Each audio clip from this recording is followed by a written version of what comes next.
Yes, we will preview what happened yesterday. Arsenal versus PSG. It is Arsenal nil, PSG 1. Oh, Arsenal fans, don't panic. There's still work to do in Paris. But after Ateta having to tell you guys, telling all the whole Arsenal fans, yeah, bring everything up to the Emirates Stadium, and still, we still had this from this what I call it, this calamity defending from Arsenal defenders. It's a shame to watch compared to what we watched against Arsenal versus Real Madrid in the quarterfinals. Is they showed less, but these are the talking points. I have six talking points in this encounter between Arsenal versus PSG. Let's dive into it. So talking first, we have the penalty incident. The penalty incident involving Kvaratskhelia and Julius Timber. For me, it's a penalty, but from the point of being a referee, I won't want to spoil the match. I won't want to put it on that way that okay, yes, this is a tough match. Let me just leave it this way. And another factor for not giving the penalty was that Julius Timber was very fast and calculative. When he held him, he removed his hand very fast. You understand? So let it not be that it was intentional that he recalled himself and left him.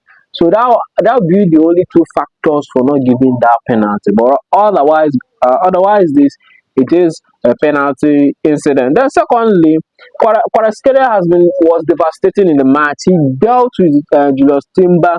So I don't know how I would describe it. He gave Julius Timber restless night yesterday. And I would like say most of the times, most of the players that played for Arsenal were Jacob Kiwo. I don't know whether he's a left back, also a defender as well. Um, Ben White also a defender and a right back as well. Converted, all these have been converted players playing for Arsenal. And also Juran Timber, also a defender, playing as a right back as well for a long period of time. But I will take it as an excuse. If you are an elite player, a professional one, you can do anything at any time. Just like in the days of Ribery and Aja Robbery, those Bayern Munich days where they have versatile players that could play anywhere. Just in the days of Alex Ferguson, where he could maneuver players into playing out of position and still get the better result from them. But the third one was the balanced midfield of PSG.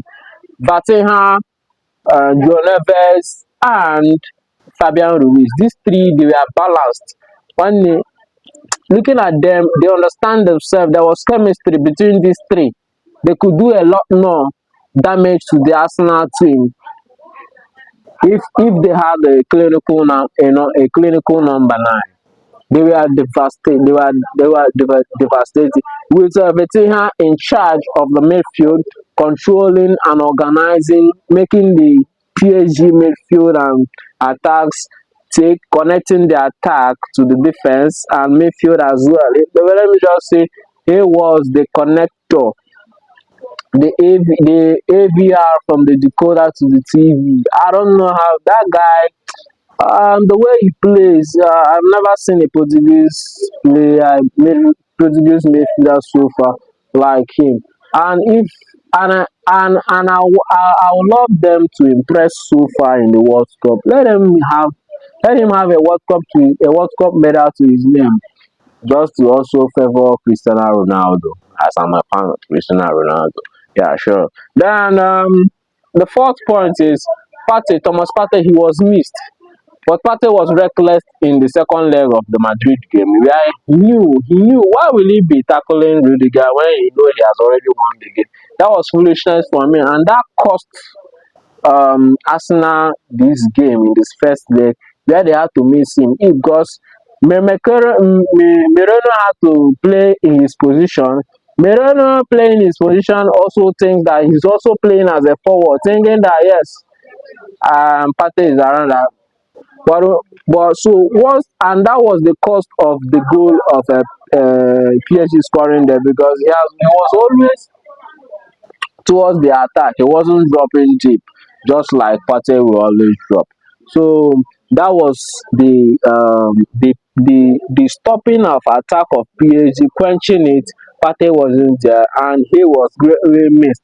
So another point was we now noticed that Gabriel, he is the orchestrator, the organizer of the defense, not just Saliba. Saliba tries, but there's a game that gives give gives to this Arsenal team the dimension, the way he organizes, the way he gingers them, the way he pushes his teams forward with his aggressiveness mentality and the way he emboldens his defensive mechanism. Then the last one is Donnarumma. Donnarumma was making so much save from Trossard to Martinelli to Saka. He was making save. He also saved PSG and also making the the defense of PSG solid. So these are the six talking points that I observed during the game. Then for the match start, this is what happened during the game. For shots played, Arsenal had 10, PSG had 11. Then on target, Arsenal had 5, PSG had 4. Then for the possession, PSG had 53% of the ball possession. Then while Arsenal had 47, that means PSG were more dominant. They were playing more like they were at home in the Emirates Stadium. Then for passes, um, Arsenal played 389 passes while PSG played 437. Then for pass accuracy, PSG had 85% while Arsenal had 83%. Then for fouls, it was 15-15 fouls against each other. And for yellow card, it was 2-2 yellow cards against each other. Then for offside, including the one that Merino scored and was deemed offside, was also included. So Arsenal had 4 offside. That means they were building a flat as behind the wall of the PSG defense, duplex and flat. So they had 4 offside. The PSG had one. Then for corners, Arsenal had three, while PSG had one corner. So far, this is the match start, and this is the review for today. Do you enjoy the rest of your day? God bless you. And for the result, we had Arsenal had a nil. They couldn't score at their own home ground, so they have so much work to do.